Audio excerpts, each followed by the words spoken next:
Hello dear students, as for the 5th graders, today we're going to start the 6th unit in our main course book English Plus 1, W1, and first we're on page 62. I would like to start with giving you the vocabulary which is included within this unit.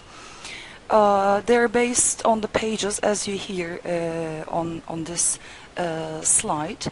Okay, what is a race? This is a noun. First of all, a race is a competition to see who is the fastest, for example, in running, swimming, or driving. Who is a champion? Champion is also a noun here. Champion is someone who has won the first prize in a competition, contest, or fight. What is a stadium? Stadium is another noun here. Stadium is a large sports ground with rows of seats all around it. And what is a team? Most of you may know this. A team is a group of people who play a particular sport or game together against other similar groups of people. So the first group of the vocabulary is based on the pages 62 and 63. And as for page 64, we have this vocabulary items. Who is a winner? This comes from the verb to win, as you might guess. And a winner is a person, team, or a company that wins. Who is a competitor? We have a noun here again. A competitor is a person, team, or company that competes. We can also call this rival. Rival is its synonym. Who is a spectator? Spectator means audience. In other words, the group of people watching a sports or art event. Who is a medalist? Medalist is a person who wins a medal. And what is a war? A war is a fight, a battle between some people or some groups. And as for the vocabulary included on page 66 in the upcoming parts of our Unit 6, we have some verbs and a noun here again. To decide. To decide is a regular verb which we're going to learn throughout this unit. And its verb to form is decided. And to decide means to make someone's mind to determine something. To compete, another verb, which is a regular verb to, so compete is its verb to form. Compete means to strive to do another thing for acknowledgement, a prize, supremacy, profit, or to engage in a contest. To become is our third verb here, but it is an irregular verb, so its verb to form is became, which we will learn soon. And to become means to come, change, or grow to be.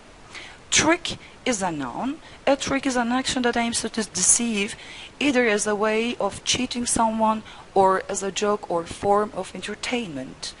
And the last vocabulary items regarding this unit are included on page 69, which are sprint. Sprint is a noun, and sprint is running as fast as you can over a short distance, either in a race or because you're in a great hurry to get somewhere, blah blah.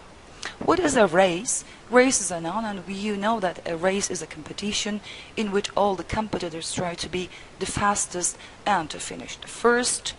And we have a verb here, to continue, and to continue is a regular verb, so we have a mistake here, but it should be continued, verb to form. It means to go on, not to finish something. Okay, now I'm going back to my book. I'm on page 62. In the first practice, we have some verbs, we have some nouns about the names of some sports activities, and we have 16 pictures here to match them with. So we're going one by one. Number 1 is a picture about football activity. Number 2 is horse riding. Number 3 is tennis. Number 4 is swimming. Number 5 is, what shall we choose here? Number 5 is athletics. Number 6 is cycling. Number 7 is, I think, rugby. And number 8 is gymnastics. Number 9 is skiing, which is a winter sport, as you know. Number 10 is volleyball. Number 11 is hockey. Number 12 is rugby. Number 13 is wrestling. You also learned this word in our previous unit, sumo wrestlers, etc. You may remember like this. Number 14 is sailing. Number 15 is it rugby again? I'm not sure about this. And number 16 is, it's so apparent to all of you, is basketball. Okay. And we have a quiz here, a sports quiz. We don't have the exact answers in our book, you know, but you may make some research and try to get the correct answers by your own efforts. And we have the words here which are included in our vocabulary list, such as competition, race, stadium, or champion here. And the goal of this unit is to teach you simple past verb to for state verbs, and for action verbs. Now, before moving on with our unit, I would like to introduce you the unit through another slide, our second slide. Okay.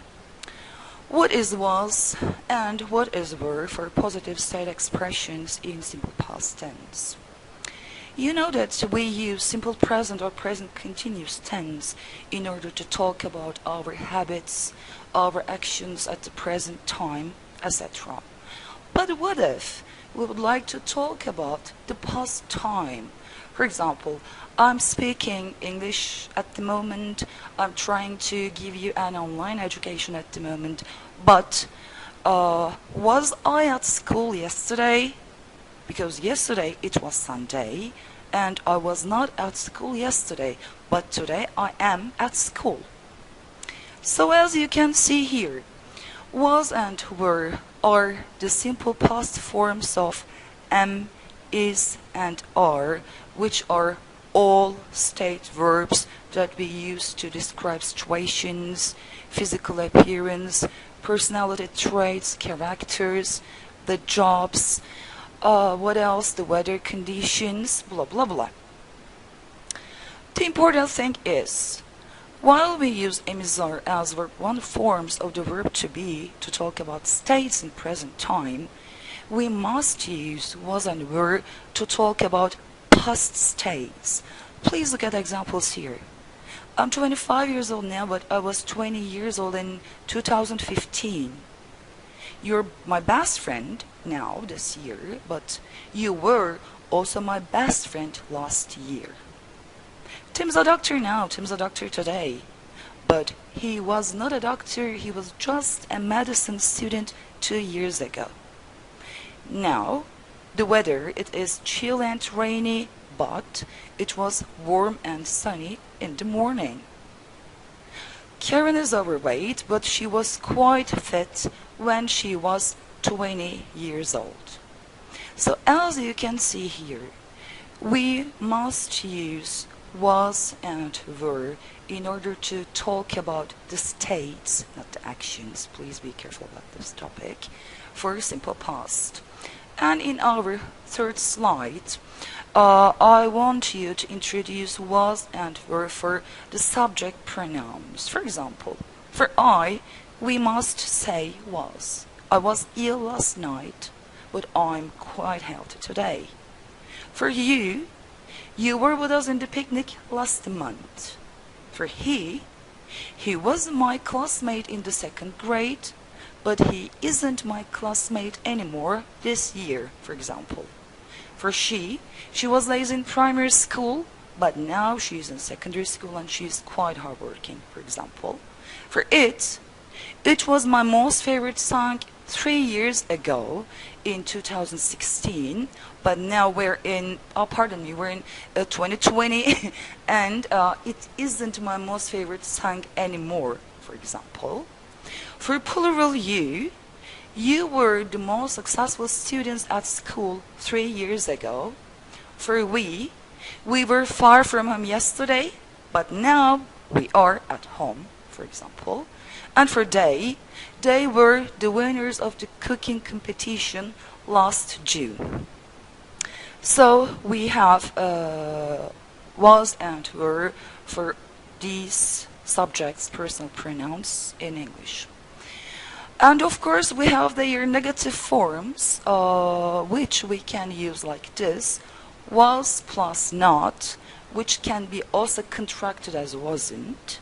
For example, Melinda was not ill yesterday, or Melinda wasn't ill yesterday.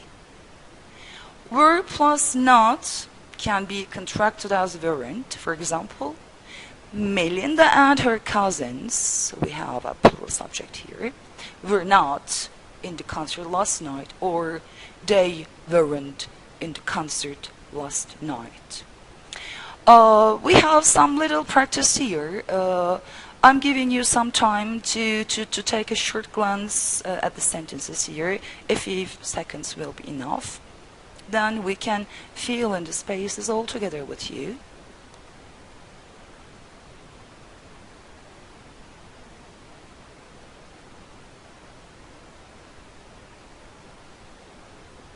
Okay, let's start then. Number 1.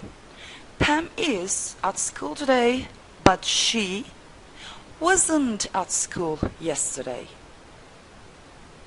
Number 2. George is a football player this year, but he wasn't a football player last year. Number 3. I'm at home now, but I wasn't at home yesterday. I was at school. By the way, please pardon me for some spelling mistakes here. Of course, you already know that how to spell yesterday correctly. It's okay. Number 4, you aren't a Rihanna fan and you weren't a Rihanna fan before either. Number 5, the visitors are in the downtown now, but they weren't in the downtown a few hours ago. And the last sentence, I and my brothers are all in the violin class this year. We weren't in the violin class last year because there wasn't any music class at school last year.